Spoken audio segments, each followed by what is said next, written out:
Hi everyone, Susanne here with the Are They All Yours blog at StephenAndersonFamily.com. Today I want to teach you how to make quark. Quark is a German dairy product. It's kind of something in between like Greek yogurt, cream cheese, ricotta cheese. It's a fresh cheese like that, but it's its own category. It is very, very easy to make. Now, there is a traditional method where you use all the cheese cultures. And by all means, if you're into cheese making, that's a great thing to do. Cultures for Health actually sells this kit that makes 5 different fresh cheeses. And one of them at the bottom there is the traditional quark. However, if you're short on time and you just like to make quark on a regular basis, but you don't want to really spend all that time babysitting it, there's a shortcut method that is also fermented, cultured quark, and it's very quick and very easy.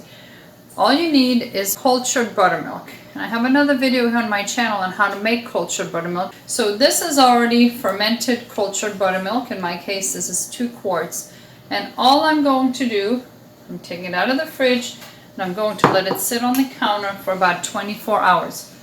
After 24 hours, you will see that the milk will have separated, and you will see the yellow layer of whey in the bottom and the curds in the top. When you see that it has separated like that, about 24 hours, maybe 48 if it's winter or you live in a very cold climate, is when it's time to move on to the next step, which will be to strain the quark. And that's really all there is to it. So I will see you again in 24 hours for the straining. It has now been about 36 hours, so it's the next day in the afternoon. And as you can tell here, the whey and the curd have separated. You can see the curds floating on top and the whey sitting in the bottom. It's that yellowish liquid. Now there are various ways how you can strain your quark. I use a yogurt strainer. I'm going to put the link to this product in the description of the video below. I use this for making yogurt, but it works wonderfully for quark as well. And it fits the whole 2 quarts. So all I'm going to do right now is to simply pour this in here. So the 2 quarts fit it perfectly. You can see the whey beginning to drip down here. I'm going to let this go for about 24 hours. Now you can do this either on the counter if you want yours to ferment a little bit more, or you can move it into the refrigerator. I like the taste to be more of a mild taste rather than tangy, so I'm going to let this strain in the fridge.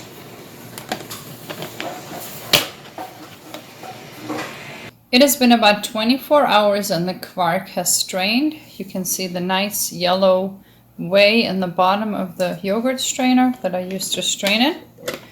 And then in the top, you can see the quark. So the first thing I'm going to do is take it out of here and put it into a storage container. It will yield about 4 cups of quark and 1 quart of whey. You can look at the consistency here that it is similar to a ricotta or a cottage cheese or a cream cheese.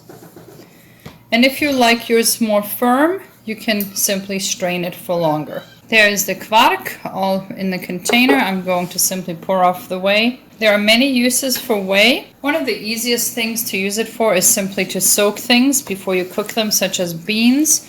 And it'll just help get all the phytic acid and whatnot out of the beans.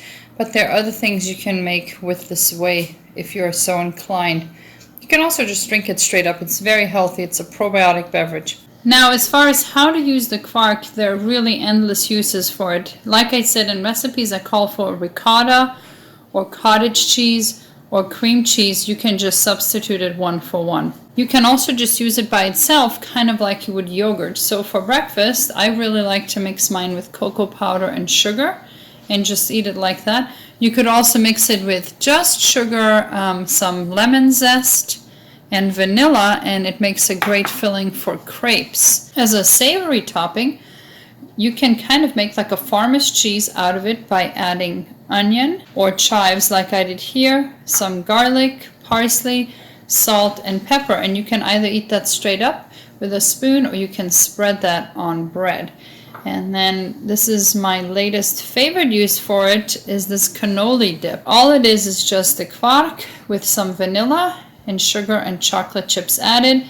And then I also sprinkle some coconut shreds on top for serving.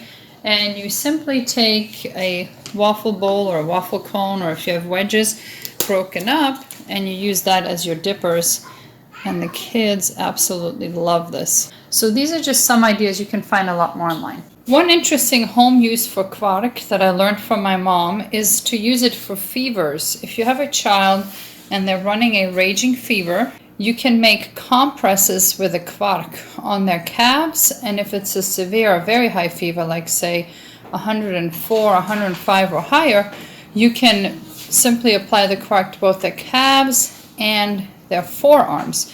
And after you apply the quark, you then wrap it in a dish towel and then wrap another towel around that limb. And basically the quark is cool, so it brings down the fever as the blood runs through the extremities. And something in the quark also really helps bring the fever down. And you know, it's time to remove the compress when the quark inside has like dried and become really crumbly. And that will bring down a fever unlike anything else. Now, if you don't have quark, you could probably try using Greek yogurt with good results, but just nothing parallels using quark for that. So that's just a funny home use for that. If you have any specific questions relating to this video, please leave them in the comments below. Thank you for watching.